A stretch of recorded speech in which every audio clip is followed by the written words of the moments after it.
ಹೆಸರು ಪವಿತ್ರ ಕರುಷಿ. ನಮ್ಮ ಶಾಲೆ ಹೆಸರು ಎಂಎನ್ಐ ಸರ್ಕಾರಿ ಪ್ರೌಢಶಾಲೆ ಪಾಲ್ಗಾಮಿ. ನಾನು 10ನೇ ತರಗತಿಯಲ್ಲಿ ಓದುತ್ತಿದ್ದೇನೆ.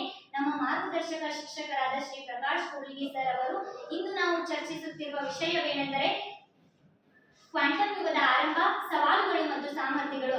ಏನಿದು ಕ್ವಾಂಟಮ್ ವಿಜ್ಞಾನ? ಕ್ವಾಂಟಮ್ ಅಂದ್ರೆ ಒಂದು ಸರಳ ಅರ್ಥದಲ್ಲಿ ಹೇಳ್ಬೇಕಂದ್ರೆ ಕ್ವಾಂಟಮ್ ಅನ್ನೋದು ಬಹಳಷ್ಟು ಚಿಕ್ಕದಾಗಿರ್ತದೆ. ಎಷ್ಟೊಂದು ಚಿಕ್ಕಂದ್ರೆ ಪರಮಾಣುಗಳಿರ್ತಾವಲ್ಲ, ಆ ಪರಮಾಣುವಿನಗಿಂತಲೂ ಇದು ಚಿಕ್ಕದಾಗಿರುತ್ತದೆ. ಈ ಒಂದು ಕ್ವಾಂಟಮ್ ವಿಜ್ಞಾನವು ವಿಜ್ಞಾನದ ಒಂದು ಶಾಖೆಯಾಗಿದ್ದು ಪರಮಾಣು ಮತ್ತು ಉಪಪರಮಾಣುವಿನ ಮಟ್ಟದಲ್ಲಿ ದ್ರವ್ಯ ಮತ್ತು ಶಕ್ತಿಯ ವರ್ತನೆಯನ್ನ ವಿವರಿಸುತ್ತದೆ. ಇದು ಪರಮಾಣುಗಳನ್ನ ಒಳಗೊಂಡಂತೆ ಪರಮಾಣುಗಳಿಗಿಂತ ಚಿಕ್ಕದಾಗಿರ್ತಕ್ಕಂತಹ ಕಣಗಳಾದ ಎಲೆಕ್ಟ್ರಾನ್, ಪ್ರೋಟಾನ್, ನ್ಯೂಟ್ರಾನ್ ಮತ್ತು ಕ್ವಾರ್ಕ್ಸ್ಗಳ ಅಧ್ಯಯನವನ್ನ ಮಾಡುತ್ತೇವೆ. ಇದನ್ನ ನಾವು ಏನಂತ ಕರಿತೇವೆ ಕ್ವಾಂಟಮ್ ವಿಜ್ಞಾನ ಅಥವಾ ಕ್ವಾಂಟಮ್ ಮೆಕ್ಯಾನಿಕ್ಸ್ ಎಂದು ಕರೆಯುತ್ತೇವೆ. ಈ ಒಂದು ಕ್ವಾಂಟಮ್ ವಿಜ್ಞಾನ ಪರಮಾಣು ಮತ್ತು ಉಪಪರಮಾಣುವಿನ ಮಟ್ಟದಲ್ಲಿ ದ್ರವ್ಯ ಮತ್ತು ಶಕ್ತಿಯ ವರ್ತನೆಯನ್ನ ವಿವರಿಸುತ್ತದೆ ಮತ್ತು ವಿಶ್ವದ ಮೂಲಭೂತ ಸ್ವರೂಪದ ಬಗ್ಗೆ ಅಧ್ಯಯನವನ್ನ ಮಾಡುತ್ತೇವೆ. ಈ ಒಂದು ಕ್ವಾಂಟಮ್ ವಿಜ್ಞಾನವು ಪರಮಾಣುಗಳಿಗಿಂತ ಚಿಕ್ಕದಾಗಿರ್ತಕ್ಕಂತಹ ಕಣಗಳು ಅಂದ್ರೆ ಎಲೆಕ್ಟ್ರಾನ್, ಪ್ರೋಟಾನ್, ನ್ಯೂಟ್ರಾನ್, ಕ್ವಾರ್ಕ್ಸ್ ಹಾಗೂ ಗ್ಲುವಾನ್ಗಳ ವರ್ತನೆಗಳು ಮತ್ತು ಲಕ್ಷಣಗಳನ್ನ ವಿವರಿಸುತ್ತದೆ. ಹಾಗಾದ್ರೆ ಈ ಕಣಗಳು ಪರಸ್ಪರ ಹೇಗೆ ವರ್ತಿಸುತ್ತವೆ ಎಂಬುದನ್ನು ನಾವು ನೋಡಬೇಕಾದ್ರೆ ಎಕ್ಸ್ ಕಿರಣಗಳು ಮತ್ತು ಗಾಮಾ ಕಿರಣಗಳು ವಿದ್ಯುತ್ಕಾಂತೀಯಂತಹ ವಿಕಿರಣಗಳೊಂದಿಗೆ ಪರಸ್ಪರ ಹೇಗೆ ವರ್ತಿಸುತ್ತದೆ ಎಂಬುದನ್ನ ಈ ಒಂದು ಕ್ವಾಂಟಮ್ ವಿಜ್ಞಾನ ವಿವರಿಸುತ್ತದೆ. ಹಾಗಾದ್ರೆ ಈ ಒಂದು ಕ್ವಾಂಟಮ್ ವಿಜ್ಞಾನ ಸಾಕಷ್ಟು ವಿಷಯಗಳನ್ನ ಕುರಿತು ವಿವರಿಸುತ್ತದೆ. ಹಾಗಾದ್ರೆ ಈ ಒಂದು ಕ್ವಾಂಟಮ್ ವಿಜ್ಞಾನಕ್ಕೆ ಯಾರೆಲ್ಲ ವಿಜ್ಞಾನಿಗಳು ಈ ಒಂದು ಕ್ವಾಂಟಮ್ ವಿಜ್ಞಾನಕ್ಕೆ ಕೊಡುಗೆಯನ್ನು ನೀಡಿದ್ದಾರೆ ಅವರಲ್ಲಿ ಪ್ರಮುಖವಾಗಿ ಹೆಸರಿಸುವುದಾದ್ರೆ Max Planck, Max Born, Louis de Broglie, Vivian Schrödinger, Richard Feynman ಇನ್ನೂ ಸಾಕಷ್ಟು ವಿಜ್ಞಾನಿಗಳು ಈ ಒಂದು ಕ್ವಾಂಟಮ್ ವಿಜ್ಞಾನಕ್ಕೆ ಕೊಡುಗೆಯನ್ನು ನೀಡಿದ್ದಾರೆ. ಹಾಗಾದ್ರೆ ಈ ಕ್ವಾಂಟಮ್ ವಿಜ್ಞಾನಕ್ಕೆ ಸಾಕಷ್ಟು ವಿಜ್ಞಾನಿಗಳು ಕೊಡುಗೆ ನೀಡಿದ್ದಾರೆ. ಆದ್ರೆ ಈ ಒಂದು ಕ್ವಾಂಟಮ್ ವಿಜ್ಞಾನವನ್ನ ವಿಜ್ಞಾನಿಗಳು ಯಾವ ರೀತಿ ಅಧ್ಯಯನವನ್ನ ಮಾಡ್ತಿದ್ರು ಅದನ್ನ ನಾವು ನೋಡೋದಾದ್ರೆ ಇವರು ವಿಜ್ಞಾನಿಗಳು ಸಾಕಷ್ಟು ಕ್ಷೇತ್ರಗಳ ಮೂಲಕ ಈ ಒಂದು ಕ್ವಾಂಟಮ್ ವಿಜ್ಞಾನದ ಅಧ್ಯಯನವನ್ನ ಮಾಡ್ತಿದ್ದಾರೆ. ಆ ಕ್ಷೇತ್ರಗಳು ಯಾವ್ಯಾವಂದ್ರ ಕಣ ಭೌತಶಾಸ್ತ್ರ, ಸೈದ್ಧಾಂತಿಕ ಕ್ವಾಂಟಮ್ ಭೌತಶಾಸ್ತ್ರ, ಕಂಡೆನ್ಸ್ ಮ್ಯಾಟರ್ ಭೌತಶಾಸ್ತ್ರ, ಕ್ವಾಂಟಮ್ ರಸಾಯನಶಾಸ್ತ್ರ, ಕ್ವಾಂಟಮ್ ಭೌತಶಾಸ್ತ್ರ, ಗಣಿತ ಮತ್ತು ಇಂಜಿನಿಯರಿಂಗ್ ಶಾಸ್ತ್ರ ಇನ್ನೂ ಸಾಕಷ್ಟು ಕ್ಷೇತ್ರಗಳ ಮೂಲಕ ಕ್ವಾಂಟಮ್ ವಿಜ್ಞಾನದ ಅಧ್ಯಯನವನ್ನ ಮಾಡಿದ್ದಾರೆ. ಹಾಗಾದ್ರೆ ಈ ಒಂದು ಕ್ವಾಂಟಮ್ ಯುಗ ಯಾವಾಗ ಆರಂಭವಾಯಿತು? ಈ ಒಂದು ಕ್ವಾಂಟಮ್ ಯುಗವು ವಿಜ್ಞಾನ ಮತ್ತು ತಂತ್ರಜ್ಞಾನದಲ್ಲಿ ಹೊಸ ಯುಗವನ್ನ ಸೃಷ್ಟಿಸಲಾಯಿತು. ಈ ಒಂದು ಕ್ವಾಂಟಮ್ ಕಂಪ್ಯೂಟಿಂಗ್ ಅಲ್ಲಿ ಕ್ವಾಂಟಮ್ ಮೆಕ್ಯಾನಿಕ್ಸ್ ಅನ್ನ ಬಳಸಿ ಈ ಒಂದು ಕ್ವಾಂಟಮ್ ಕಂಪ್ಯೂಟಿಂಗ್ ಅಂತ ಕ್ಷೇತ್ರವನ್ನ ಕ್ರಾಂತಿಗೊಳಿಸಲು ಇದನ್ನ ಬಳಸಲಾಗ್ತಿದೆ.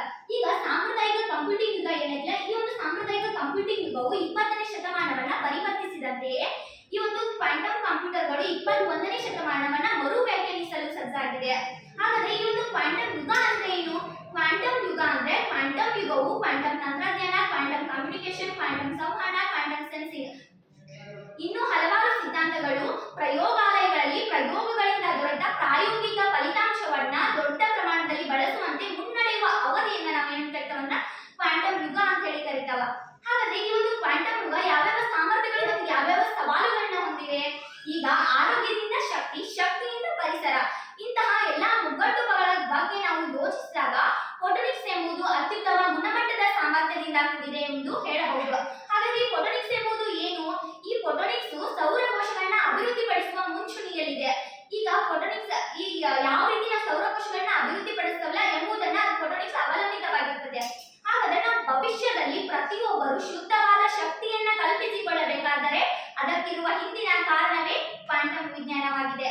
ಈ ಒಂದು ಕ್ವಾಂಟಮ್ ವಿಜ್ಞಾನವು ಸಾಂಪ್ರದಾಯಿಕ ಕಂಪ್ಯೂಟರ್ಗಳಿಗಿಂತ ಹೆಚ್ಚು ಭಿನ್ನವಾಗಿದೆ. ಅಂದ್ರೆ ಈಗ ಟ್ರಿಲಿಯನ್ ಗಟ್ಟಲೆ ಪಟ್ಟು ವೇಗವಾಗಿ ಲೆಕ್ಕಾಚಾರಗಳನ್ನ ನಿರ್ವಹಿಸುತ್ತೆ. ಅಂದ್ರೆ ಸಾಂಪ್ರದಾಯಿಕ ಕಂಪ್ಯೂಟರ್ಗಳಿಗಿಂತ ಕ್ವಾಂಟಮ್ ಕಂಪ್ಯೂಟರ್ಗಳು ವೇಗವಾಗಿ ಲೆಕ್ಕಾಚಾರವನ್ನ ಮಾಡ್ತದೆ. ಮತ್ತು ಈ ಒಂದು ಕ್ವಾಂಟಮ್ ಕಂಪ್ಯೂಟರ್ಗಳು ಹೆಚ್ಚಿನ ಒಂದು ಭಿನ್ನತೆ, ಸಾಂಪ್ರದಾಯಿಕ ಮತ್ತು ಈಗ ಕ್ವಾಂಟಮ್ ಕಂಪ್ಯೂಟರ್ಗಳು ನೋಡಿದಾಗ ಹೆಚ್ಚಿನ ಭಿನ್ನತೆಯನ್ನ ಕಾಣ್ತಾವ. ಹಾಗಾದ್ರೆ ಈ ಒಂದು ಕ್ವಾಂಟಮ್ ಕಂಪ್ಯೂಟರ್ಗಳು ಭಿನ್ನತೆಯನ್ನ ಕಾಣಬೇಕಾದ್ರೆ ಯಾವ್ಯಾವ ಅಂಶಗಳನ್ನ ಒಳಗೊಂಡಿದೆ ಎಂಬುದನ್ನ ನಾವು ನೋಡೋದಾದ್ರೆ ಇದು ಯಾವ ರೀತಿ ಮಾಹಿತಿಯನ್ನ ಸಂಗ್ರಹಿಸುತ್ತೆ, ಯಾವ ರೀತಿ ವೇಗವಾಗಿ ನಿರ್ವಹಣೆ ಮಾಡ್ತದೆ ಮತ್ತು ಯಾವ ರೀತಿ ಮಾಹಿತಿಯನ್ನ ಸಂಗ್ರಹಿಸುತ್ತದೆ ಎಂಬುದರ ಮೇಲೆ ಅದು ಅವಲಂಬಿತವಾಗಿರುತ್ತದೆ. ಈಗ ರೆಗ್ಯುಲರ್ ಕಂಪ್ಯೂಟರ್ಗಳು ಬಿಟ್ಗಳನ್ನ ಬಳಸುತ್ತವೆ. ಇದು 0 ಅಥವಾ 1 ಆಗಿರಬಹುದು. ಕ್ವಾಂಟಮ್ ಕಂಪ್ಯೂಟರ್ಗಳು ಬಿಟ್ಗಳನ್ನ ಬಳಸುತ್ತವೆ. ಇದು 0 ಮತ್ತು 1 ಎರಡನ್ನೂ ಹೊಂದಿರುತ್ತದೆ. ಹಾಗಾದ್ರೆ ಬಿಟ್ ಅಥವಾ ಬಿಟ್ ಅಂದ್ರೆ ಏನು ಎಂಬುದನ್ನು ನಮಗೆ ಪ್ರಶ್ನೆ ಹುಟ್ಟಬಹುದು. ಅಂದ್ರೆ ಈಗ ಹೆಡ್ ಅಥವಾ ಟೇಲ್ ಅನ್ನ ಹೊಂದಿರತಕ್ಕಂತಹ ಸಾಮಾನ್ಯ ನಾಣ್ಯ ಎಂದರ್ಥ. ಈಗ ಕ್ಯೂಬಿಟ್ಗಳು ಕ್ವಾಂಟಮ್ ಕಂಪ್ಯೂಟರ್ಗಳು ಕ್ಯೂಬಿಟ್ಗಳನ್ನ ಬಳಸ್ತಾವ. ಕ್ವಾಂಟಮ್ ಕಂಪ್ಯೂಟರ್ಗಳು ಕ್ಯೂಬಿಟ್ಗಳನ್ನ ಬಳಸಿದಾಗ ಇದು ಗಾಳಿಯಲ್ಲಿ ತಿರುಗುವುದನ್ನ ನಿಲ್ಲಿಸುವವರೆಗೆ ಕೂಡ ಇದು ಅಳತೆಯನ್ನ ಮಾಡ್ತದೆ. ಈ ಕ್ವಾಂಟಮ್ ಕಂಪ್ಯೂಟರ್ಗಳು ಏಕಕಾಲದಲ್ಲಿ 0 ಮತ್ತು 1 ಹಾಗಾದ್ರೆ ಈ ಒಂದು ಕ್ವಾಂಟಮ್ ಕಂಪ್ಯೂಟರ್ಗಳು ನಮಗ ಯಾವ ರೀತಿ ನಮ್ಮ ಜೀವನದಲ್ಲಿ ಯಾವ ರೀತಿ ಉಪಯುಕ್ತವಾಗಿವೆ ಎಂಬುದನ್ನ ನಾವು ನೋಡ್ಬೇಕಂದ್ರೆ ಈ ಒಂದು ಕ್ವಾಂಟಮ್ ಕಂಪ್ಯೂಟರ್ಗಳು ಸಾಕಷ್ಟು ಉಪಯುಕ್ತ, ನಮ್ಮ ಜೀವನದಲ್ಲಿ ಸಾಕಷ್ಟು ಉಪಯುಕ್ತತೆಗಳನ್ನ ನಾವು ನೋಡಬಹುದು ಈ ಕ್ವಾಂಟಮ್ ಕಂಪ್ಯೂಟರ್ಗಳು.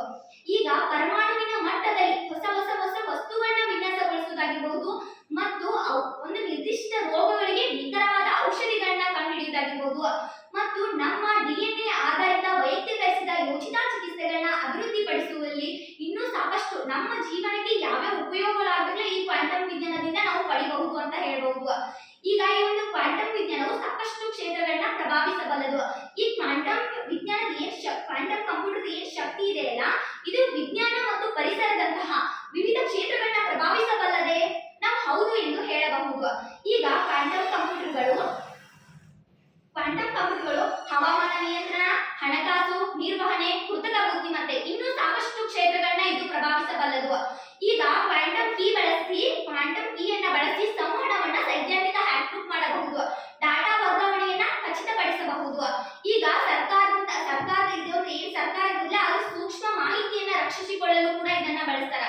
ಈ ಒಂದು ಕ್ವಾಂಟಮ್ ಕಂಪ್ಯೂಟರ್ಗಳು ಸಾಕಷ್ಟು ಸಂವೇದಕಗಳನ್ನ ಒಳಗೊಂಡಿದೆ.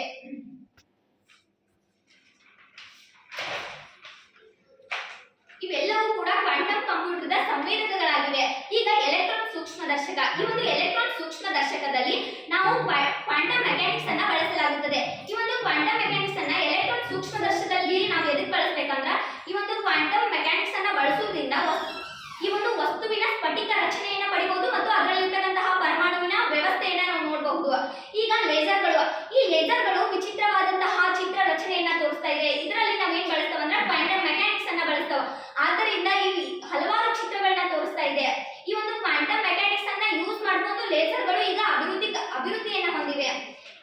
ಈಗ ಇಂಟಿಗ್ರೇಟೆಡ್ ಸರ್ಕ್ಯೂಟ್, ಈ ಇಂಟಿಗ್ರೇಟೆಡ್ ಸರ್ಕ್ಯೂಟ್ ಅನ್ನ ಕರ್ಲಿ ಬಲ್ಬ್ಗಳು ಮತ್ತು ವಿದ್ಯುತ್ ಬಲ್ಬ್ಗಳಲ್ಲಿ ಇನ್ನೂ ಸಾಕಷ್ಟು ಉಪಕರಣಗಳಲ್ಲಿ ನಾವು ಇಂಟಿಗ್ರೇಟೆಡ್ ಸರ್ಕ್ಯೂಟ್ ಅನ್ನ ಬಳಸ್ತೇವೆ. ಇದರಲ್ಲಿ ಈ ಇಂಟಿಗ್ರೇಟೆಡ್ ಸರ್ಕ್ಯೂಟ್ ಅನ್ನ ಬಳಸ್ಕೊಂಡು ಅದು ಈ ಬೆಳಕನ್ನ ನೀಡ್ತಾವೆ. ಇಲ್ಲೇ ಎಷ್ಟೊಂದು ಬಲ್ಬ್ಗಳು ಈಗ ನಮಗೆ ಬೆಳಕನ್ನ ನೀಡ್ತಾವೆ. ಇದಕ್ಕಿರುವ ಕಾರಣವು ಕ್ವಾಂಟಮ್ ವಿಜ್ಞಾನ ಆಗಿದೆ. ಕಂಪ್ಯೂಟರ್ ವರ್ಸಸ್ ಸ್ಮಾರ್ಟ್ಫೋನ್, ಈಗ ಕಂಪ್ಯೂಟರ್ ಮತ್ತು ಸ್ಮಾರ್ಟ್ಫೋನ್ಗಳಲ್ಲಿ ಕೂಡ ನಾವು ಕ್ವಾಂಟಮ್ ಮೆಕ್ಯಾನಿಕ್ಸ್ ಅನ್ನ ಬಳಸ್ತೇವೆ. ಸೆಮಿ ಕಂಡಕ್ಟರ್ ಆಧಾರಿತ ಎಲೆಕ್ಟ್ರಾನಿಕ್ ವಿನ್ಯಾಸದಲ್ಲಿ ನಾವು ಈ ಕ್ವಾಂಟಮ್ ಮೆಕ್ಯಾನಿಕ್ಸ್ ಅನ್ನ ಬಳಸ್ತೇವೆ. ಈಗ ಪರಮಾಣು ಗಡಿಯಾರ, ಈ ಪರಮಾಣು ಗಡಿಯಾರದಲ್ಲಿಯೂ ಕೂಡ ನಾವು ಕ್ವಾಂಟಮ್ ಮೆಕ್ಯಾನಿಕ್ಸ್ ಅನ್ನ ಬಳಸ್ತೇವೆ. GPS ಇಲ್ಲದೆಯೂ ಕೂಡ ನಾವು ಪರಮಾಣು ಗಡಿಯಾರದಲ್ಲಿ ಕ್ವಾಂಟಮ್ ಮೆಕ್ಯಾನಿಕ್ಸ್ ಅನ್ನ ಬಳಸ್ತೇವೆ. ದೀಪಗಳು ಬಲ್ಬ್ಗಳಲ್ಲಿ ಮತ್ತು ಇನ್ನೂ ಇಂಟಿಗ್ರೇಟೆಡ್ ಸರ್ಕ್ಯೂಟ್ ಇದ್ರೊಳಗೆ ಎಲ್ಲದರಲ್ಲಿಯೂ ನಾವು ಏನ್ ಮಾಡ್ತೇವೆ ಅಂದ್ರೆ ಈ ಕ್ವಾಂಟಮ್ ಮೆಕ್ಯಾನಿಕ್ಸ್ ಅನ್ನ ಬಳಸ್ತೇವೆ. ಇವೆಲ್ಲವೂ ಏನಂದ್ರೆ ಕ್ವಾಂಟಮ್ ಮೆಕ್ಯಾನಿಕ್ಸ್ ನ ಸಂವೇದಕಗಳಾಗಿವೆ. ಈಗ ಕ್ವಾಂಟಮ್ ಸಾಕಷ್ಟು ಸವಾಲುಗಳನ್ನ ಹೊಂದಿದೆ, ಅಂದ್ರೆ ಬಹಳಷ್ಟು ಅಡೆತಡೆಗಳನ್ನ ಹೊಂದಿದೆ.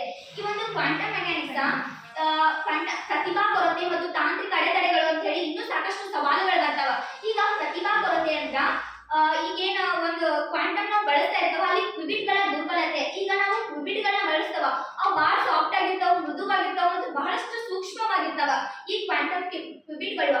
ಇದನ್ನ ನಾವು ಬಳಸುವುದು ಅಂದ್ರೆ ಇದು ಹಾರ್ಡ್ವೇರ್, ಅಲ್ಲಿ ಏನು ಕ್ವಾಂಟಮ್ ಕಂಪ್ಯೂಟರ್ ಹಾರ್ಡ್ವೇರ್ ಇರ್ತದೆ ಅದು ಬಹಳಷ್ಟು ದುಬಾರಿಯಾಗಿರ್ತದೆ. ನಾವು ಬೇಕಾದ ಸಂದರ್ಭದಲ್ಲಿ ನಾವು ತಗೊಳ್ಬೇಕಂದ್ರೆ ಸಾಧ್ಯವಾಗುವುದಿಲ್ಲ. ಅದು ಅಂದ್ರೆ ನಾವು ಮೊದಲ ತಯಾರು ಮಾಡ್ಕೊಂಡು ಇಟ್ಕೊಂಡಿರ್ಬೇಕ. ಮತ್ತು ಪ್ರತಿಭಾ ಕೊರತೆ, ಈಗ ನಾವು ಕ್ವಾಂಟಮ್ ಕಂಪ್ಯೂಟರ್ಗಳನ್ನ ಏನ್ ಬಳಸ್ತಾವಲ್ಲ ಈ ಒಂದು ಕ್ವಾಂಟಮ್ ಕಂಪ್ಯೂಟರ್ಗಳೆಲ್ಲ ಬಳಸೋದ್ರಿಂದನೂ ಉಪಯೋಗ, ಆದ್ರೆ ಬಳಸ್ತಾ ನಾವು ಬಹಳಷ್ಟು ಅಂದ್ರೆ ಈ ಒಂದು ಜಗತ್ತಿನಲ್ಲಿ ನಾಶಕಾರಿಗಳಿರ್ತಾರೋ ಮತ್ತು ನಮ್ಮ ದೇಶದ ಅಭಿವೃದ್ಧಿ ಕಾರ್ಯಗಳನ್ನ ಮಾಡುವಂತವ್ರು ಇದ್ದಾರೆ. ಈಗ ದೇಶದ ಅಭಿವೃದ್ಧಿ ಮಾಡುವಂತವ್ರ ಕೈಯಾಗಿ ಒಂದು ಕ್ವಾಂಟಮ್ ಕಂಪ್ಯೂಟರ್ ಹೋದಾಗ ದೇಶ ಇನ್ನಷ್ಟು ಅಭಿವೃದ್ಧಿ, ನಮ್ಮ ಭಾರತ ಮುಂದುವರಿಯುತ್ತಿರೋ ರಾಷ್ಟ್ರ ಆದ ಭಾರತ ಇನ್ನು ಮುಂದುವರಿತೈತಿ ಅನ್ನೋ ಕಾರಣದಿಂದಾಗಿ ಒಂದು ಕ್ವಾಂಟಮ್ ಕಂಪ್ಯೂಟರ್ ದೇಶದ ಅಭಿವೃದ್ಧಿ ಮಾಡೋ ಕೈಯಾಗ ಈ ಒಂದು ಕ್ವಾಂಟಮ್ ಕಂಪ್ಯೂಟರ್ ಇರಬೇಕು ಅಂತ ಹೇಳಿ ನಮ್ದೊಂದು ಇಚ್ಛೆಯ.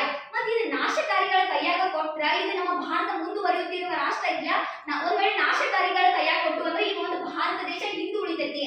ಈ ಒಂದು ಕ್ವಾಂಟಮ್ ಕಂಪ್ಯೂಟರ್ ದಿಂದ ಉಪಯೋಗನೂ ಐತಿ, ಅನುಪಯೋಗನೂ ಕೂಡ ಐತಿ. ಅದನ್ನ